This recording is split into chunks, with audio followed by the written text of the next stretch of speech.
Microscopy is really the study of visualizing small things. We want to be able to see things that we can't see with our naked eye to better understand how they work. Any way we can magnify an image is microscopy. To me, microscopy is important because it allows me to see how a device, such as a microelectronic chip or a battery, can fail at the nanoscale, so that we can design new devices that perform better and last longer. My name is Zhou. I am an assistant scientist at the Center for Nanoscale Materials of Argonne National Laboratory. My name is Gage. I'm an assistant scientist at Argonne National Laboratory. Microscopy is critical for understanding how things work.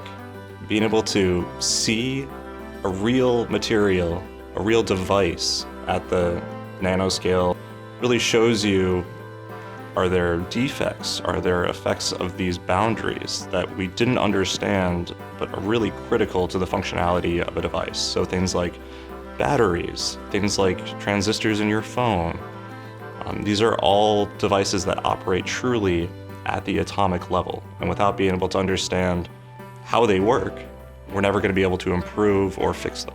Nowadays, with the best electron microscope we can buy, or if you do computational imaging, we have reached resolution that is a few times smaller than the size of an atom, so that you can really see the atoms with your own eyes. A nanometer is a millionth of a millimeter. So now devices in your phone operate at the 2 nanometer level typically.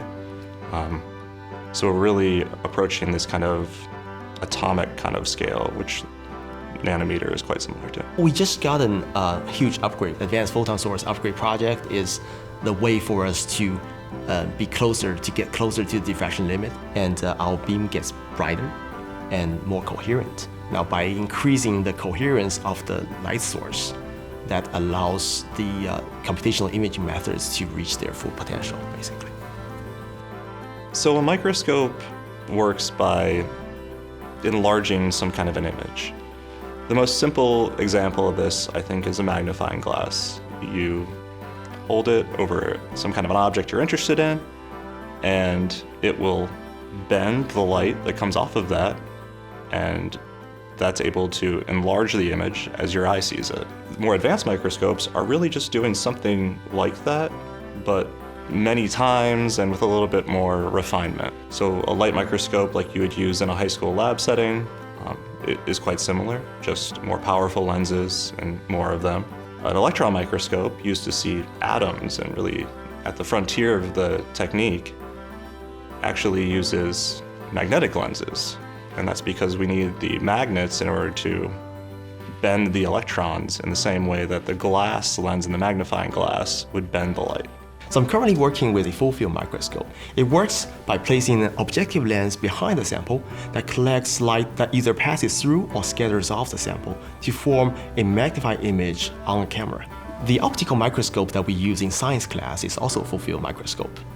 Now imagine this. With an optical microscope, you will need a light source, which is typically a light bulb, an LED.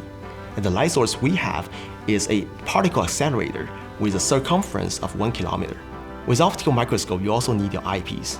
The eyepiece in our case is a steel pipe that is 6 meters long and weighs a ton that rotates freely around the sample.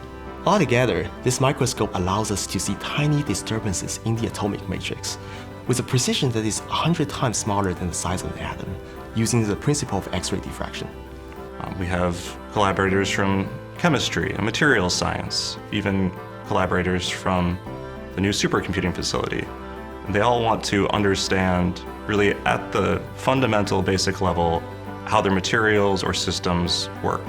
At the end of the day, all things are made up of smaller things, and we need to understand how those work. And the best way to do that is to look at them.